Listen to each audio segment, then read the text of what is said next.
Perkenalkan, nama saya Elegenaria Malikere dengan NIM 2102 1106 0091. Dan pada kesempatan kali ini saya akan melakukan demonstrasi terhadap lab 16.6 dengan judul Research Network Security Threat, di mana pada lab kali ini ada tiga objektif.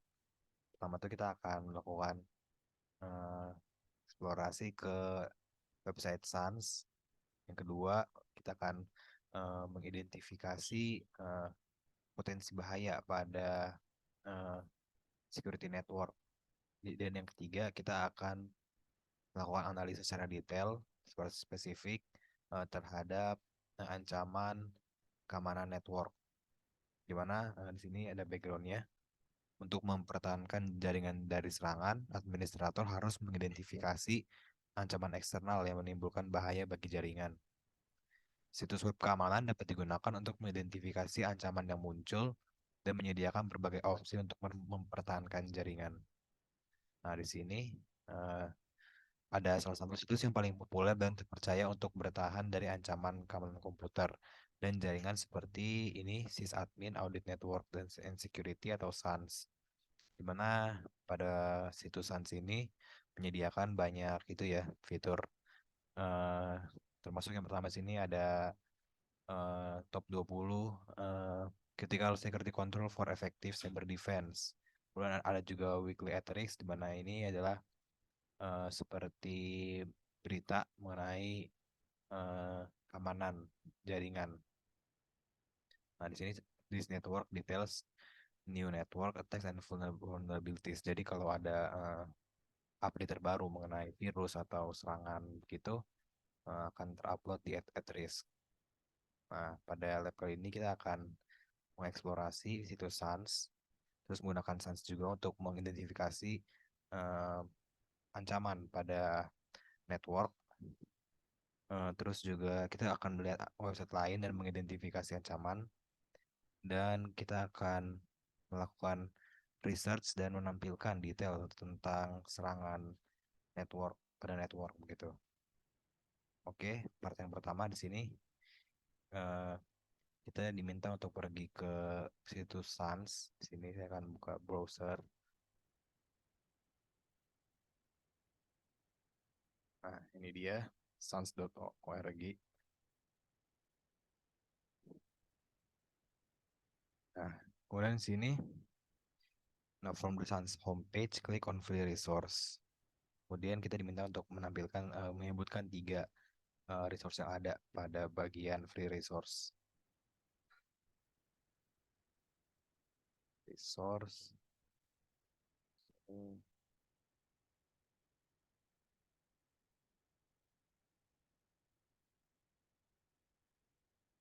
Nah, ini ya, untuk resource-nya ada webcast, white paper, poster and cheat sheets, blog, security policy templates, CIS Control V8, Internet Storm Center, dan juga Annual SANS Security Awareness Report. Oke, part kedua di sini kita akan locate the link of the CIS Critical Security Control. Jadi di sini ada itunya ya, ada panduan sini dari resource. Kemudian kita pilih Critical Security Control atau yang sejenisnya. Jadi di sini, nah di resource masih di bagian resource tadi. Kemudian kita katakan sini CIS Control V8.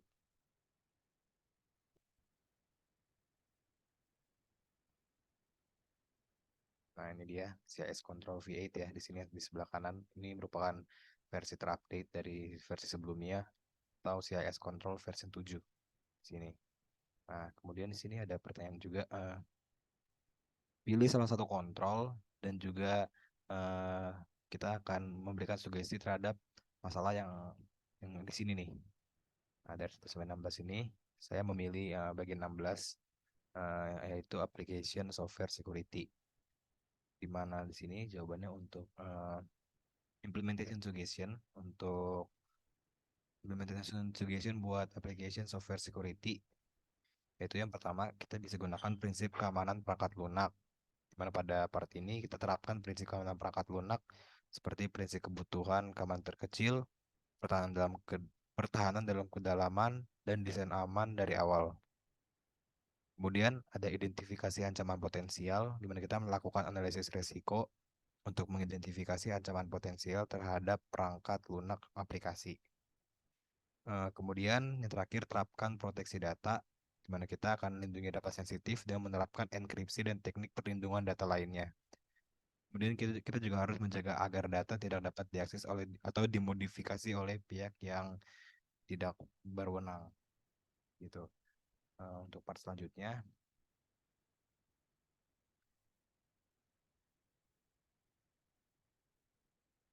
oh sebelumnya saya lupa, di sini ya saya kelewat ya. Eh,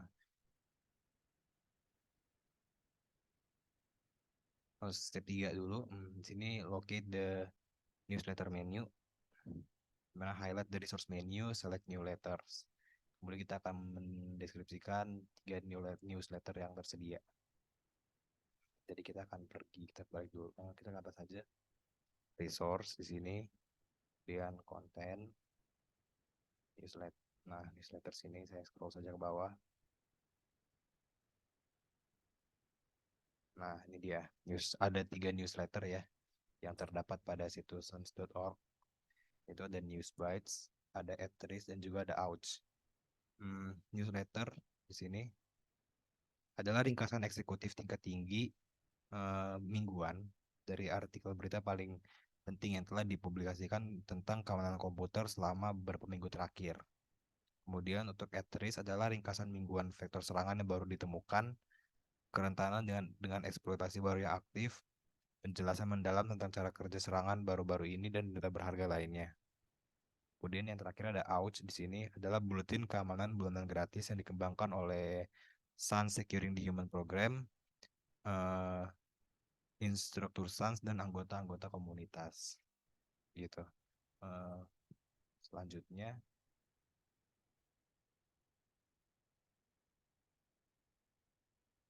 kita akan masuk ke part 2, dimana kita akan mengidentifikasi ancaman ya pada suatu network. Jadi step yang pertama kita akan locate the at risk di sini. Sini ada panduannya dari newsletter. Kita akan pergi ke arsip yang untuk newsletter at risk ya di sini. Nah, di sini saya akan balik dulu. Ini at risk.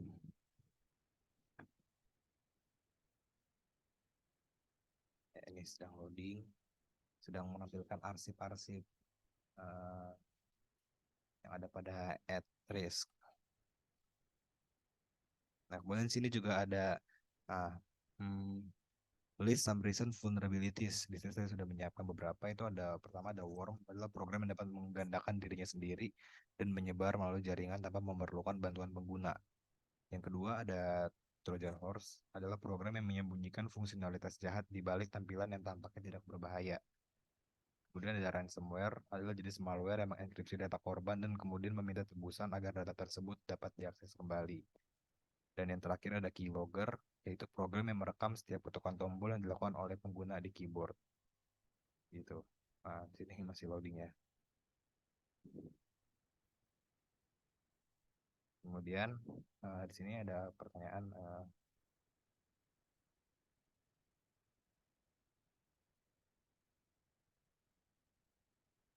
step 2 di sini. Nah, besides the site, identify some other website that provide recent security threat information. Jadi kita akan mencari website yang kurang lebih sama seperti sans.org ya, yang dimana situs ini bisa mengidentifikasi ancaman serangan keamanan network begitu. Di sini saya sudah temukan satu situs yang namanya itu CI Security.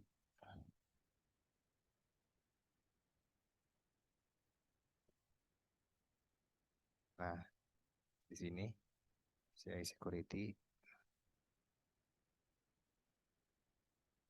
dimana CI Security ini dia itu mirip seperti sans.org ya, bisa sama-sama fungsinya itu.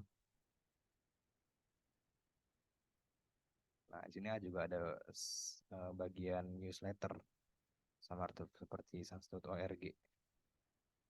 Nah,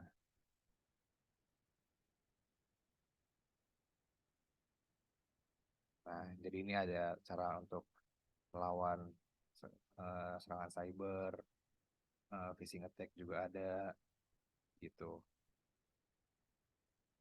Nah, oke, untuk part berikutnya, part 3 di sini kita akan melakukan sedikit riset ya, tentang serangan network yang pernah terjadi. Nah, kemudian kita akan isi pada tabel di bawah ini. Oke, sebelumnya saya sudah melakukan riset dan saya eh, sudah menemukannya ya. Nah, jadi saya screen dulu saja di sini. Nah, di sini yang saya dapat itu ada malware bernama Notepetya. Di sini saya cari saja Notepetya. Nah, saya tulis di sini Notepetya.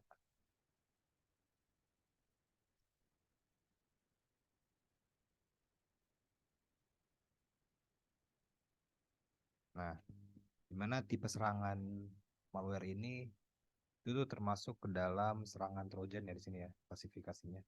Tipe malware, kemudian klasifikasinya Trojan di sini atau Trojan horse. Jadi di mana seperti yang saya sudah jelaskan tadi, Trojan horse ini mungkin tampaknya tidak berbahaya, cuman sebenarnya ini berbahaya begitu. Jadi tampilan itu tidak tidak cuman terlihat bagus di luar, cuma sebenarnya ini adalah virus yang bisa atau malware yang bisa merusak begitu. Nah, di mana di sini eh, Notepad itu merupakan versi keduanya atau versi upgrade dari Petya di sini ya. Petya di sini. Nah, kemudian ada versi yang nah ini hmm, merupakan versi terbarunya gitu.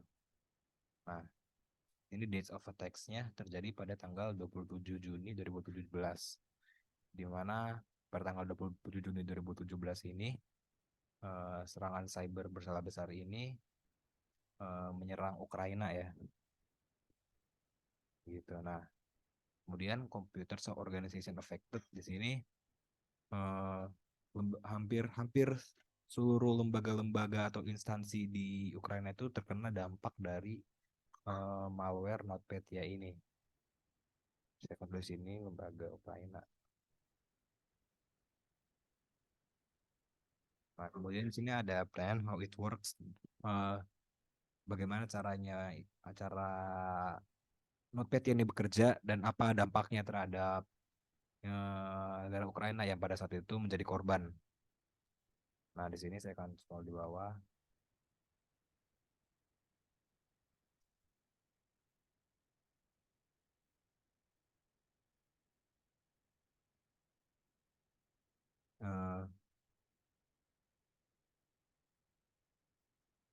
Eh, Notepad ini menginfeksi sistem melalui pembaruan perangkat lunak yang terkompromi. Terus situs web yang telah disusupi dengan email phishing. Nah, seperti tadi saya bilang ya, mungkin terlihatnya tidak berbahaya, cuman sebenarnya ada malware yang bisa merusak dan bahkan ini merusak dalam skala besar begitu. Jadi NotPetya menyebar dalam jaringan menggunakan kemampuan seperti worm, termasuk exploit Eternal Blue dan kredensial yang dicuri. Setelah masuk dalam sistem, NotPetya menggantikan master boot record atau MBR untuk membuat sistem tidak dapat digunakan. NotPetya menampilkan catatan tebusan tetapi enkripsi yang digunakan buruk sehingga tidak mungkin untuk mendekripsi file walaupun tebusan sudah dibayar. Nah, kemudian eh, what it did-nya atau dampaknya di sini dampaknya ada di bawah ya.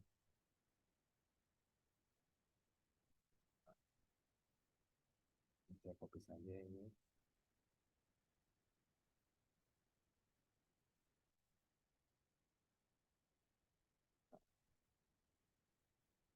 Kemudian dampaknya di sini. Nah, dampaknya itu bahkan sampai kepada matinya sistem pemantauan radiasi di pembangkit listrik tenaga nuklir di Chernobyl ya. Kemudian ada juga bank maupun sistem kereta di Ukraina yang juga terkena dampak dari serangan ini. Gitu. Saya copy juga ini.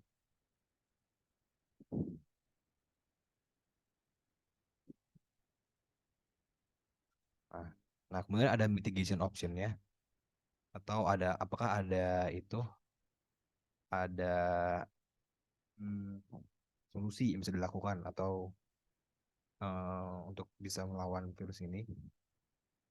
Nah, di sini mitigation ini ditemukan bahwa mungkin untuk menghentikan proses enkripsi dari NotPetya ini, jika komputer yang terinfeksi segera dimatikan ketika layar fiktif muncul. Dan ada juga analis keamanan mengusulkan agar membuat file read only dengan nama perfvc dan atau perfvc.dat di direktori instalasi Windows untuk mencegah muatan dari eksekusi saat ini. Gitu. Eh, Kemudian di sini reference dan info linknya saya akan masukkan saja ini ya. Link sini ya.